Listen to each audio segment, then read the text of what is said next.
Hello everyone, it's Nina and welcome back to my channel. Today we are going to be doing a sequel of a video I did last year, which was recreating an Angelic Pretty Cutso. This time around I am basing it off of the Sherbert pullover from Angelic Pretty. I really liked this design when I saw it on their website, and I thought it would be something relatively simple to recreate. I also thought it would be a good project to do some stash busting with, because I already had some leftover sweatshirt type material fabric from another project. So I'm going to try and see if I can do this with just materials I have in my stash already and not buying anything new. So this is the fabric in question. I had this left over from a commission I did for a friend, and I think it will be just enough for me to make the pullover. It's pretty standard sweatshirt fleece type material, got a soft inside, smooth outside, and has a little bit of stretch. So for this pullover, I'm just going to focus on the under part and not worry about the really big oversized collar, because personally I don't really like it that much. I think that just the pullover on its own with the ruffles on the front is enough of a statement. If I want to make the collar piece, I can just do it later on because it's already removable in the original design. I really like the ruffles down the side of this. I think they're really cute and they can definitely work for more of a Larmke look as well as traditional Lolita. For this, I looked through my stash and I actually don't have a type of ribbon that is thick enough for this, but I think I'm going to make my own, and I'm probably just going to use some of this random like satin material I have. I'm going to cut this into strips and then either roll hem it or serge the outside of it. If I do the rolled hem, I'll probably ask my fiance to help me with it because I'm not very good at doing rolled hems. So that's my hack for this, to not buy anything new. I'm just going to use up some extra fabric that I have. The last detail on the cutso is these little ribbons at the bottom of each of the ruffles, and luckily I do have an appropriately sized ribbon to use for that. I'm going to use the same Vintage Simplicity pattern that I used for my other cutso with this one, but I think I'm going to use a different view. Since I'm not going to have a mock neck on this one, it's going to have a more traditional sweatshirt type neckline like this. So I'm going to alter that one and kind of change the silhouette to be a more traditional sweatshirt style. So with that out of the way, let's get into the video. Starting off, I did not think to film this section, but I did have my fiance do the rolled hems for my fake ribbon. I cut some strips of fabric that were 4 inches wide, making sure I was cutting parallel to the selvage. Then I got rolled hems on the sides. I used about 3 1/4 yards of fabric strips in total, and I would err on slightly more than that since I didn't get to gather them down as tightly as I would have wanted because of this. Also, after the roll hem was done to the ribbons, they ended up having a final width of a little over 2 inches, in case you're just looking to buy ribbon instead of making your own. Speaking of gathering them, the next step was to sew 2 parallel lines on the widest stitch length down the center of the ribbons. Well, actually it was slightly off of the center, since you can see in the photos that it looks like one side of the ribbon is larger than the other. Once these lines were marked and sewn, I grabbed the bobbin threads and pulled them together down the fabric, and just kept doing this, evenly spacing the gathers throughout the entire ribbon.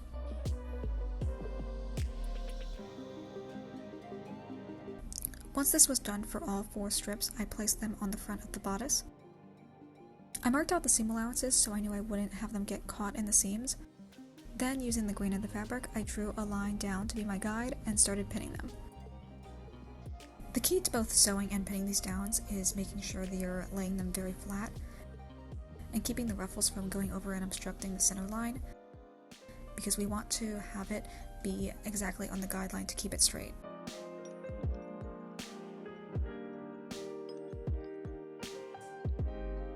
Now we can sew the front and back at the shoulder seams. And for the sleeves, I pinned them onto the armhole while the front and back were still flat.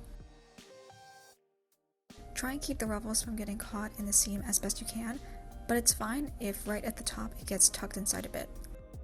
Now we can sew the side seams all the way from the bottom of the bodice to the end of the arm.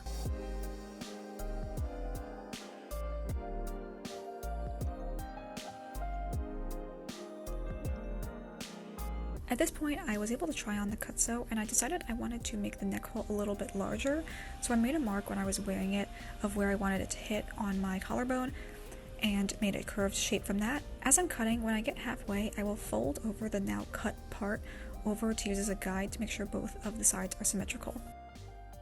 So now my cutso is all in one piece. You kind of can't tell because of the lighting, but the ruffles are all on and it's been fully assembled, and I have tried it on and I think it looks really, really cute. I did end up having to buy additional materials because I didn't end up having a thinner weight stretch fabric to use for the binding on this. I probably could have gotten away with using the same knit fabric for the sleeves and for the hem, but I wanted to have like an overall more finished, like traditional sweatshirt type look. So I ordered these last week and they came in yesterday. So I have this rib knit that I'm going to use for the hemline, and probably a little bit of it I can use for the neck. And then I got this tube that I'm going to cut down to use for the sleeves. Since it's just the final finishing touches I have left to do, yeah, I think I'll be able to finish this in the next day. And I'm really happy with how it looks so far, and I can't wait to start wearing it. Now onto the binding. I cut down 2 inches from the ribbing that I will eventually use for my neckline. As for the length of my ribbing, I measured out the hem circumference of my bodice, and then I subtracted 2 inches. The ribbing is very stretchy, and you can subtract even more off if you want the ribbing to create kind of like a cinched in effect. I did these next 2 steps backwards, but you're next going to want to sew the binding into a loop and then fold the ribbing in half.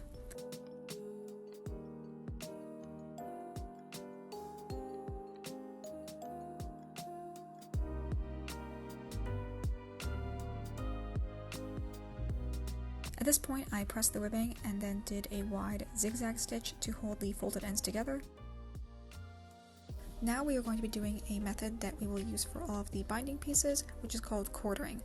Basically, I'm marking the 4 points across from each other on both my binding and my bodice with pins, and I'm going to line these up and then use anchor pins to hold them in place. In a scenario where I had a really stretchy binding that I had to make fit over a wide area, I would stretch the binding so that the quartering pins match, to make sure that my stretching was consistent across all the areas. For this, it's not as necessary, but it is still helpful.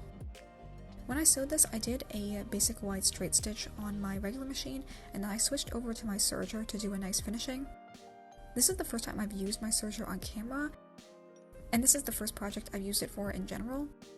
It has a pretty big learning curve that I'm still trying to get used to, especially with how to thread it, but I think it was a nice step for a simple project like this.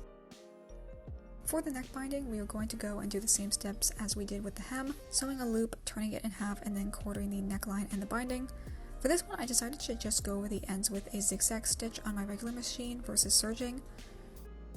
I mostly was worried since, as you just saw, I had a white serger thread that I thought would show on the neckline if it rolled over, versus the black on the sewing machine that we've been using. For the sleeves, since the ribbing comes in a tube shape, we are going to need to make a loop. Also, when I tried this on, I did see how long the sleeves needed to be trimmed because I hadn't altered it from the original pattern, and I have very short arms. Once I did that, I used the sleeve I was wearing to be a guide for how long the binding should be, which led me to cut off 4-inch wide sections of ribbing. Rinse and repeat, we are going to be folding this in half, and this time I didn't bother doing a stitch to secure the 2 ends together since it was so small, and I only did half pins instead of quartering since, again, it was a very small distance. I did still go over this in the end with a zigzag stitch to finish off the edges. Okay, a final stretch. For the ribbons at the bottom, I used 15 inches of ribbon that I tied into a bow and hand sewed at the base of each ruffle.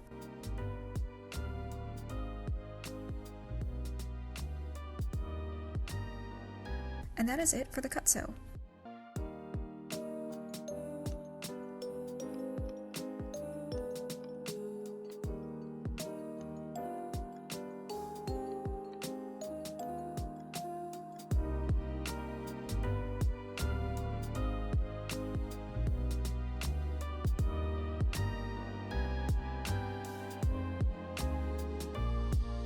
So that is it for today's video. Thank you guys so much for watching. I'm really pleased with how this turned out. Unfortunately, you can't really tell via the lighting situation I have right now, but hopefully from the other clips in this video you saw all the detail shots. I'm hoping to do more sewing videos in the future, both some of my original designs and working on recreating other pieces from Lolita brands. So please consider subscribing if you're interested in that. But as always, thank you guys so much for watching again. I hope you have a wonderful day, and I will see you all in the next video. Bye!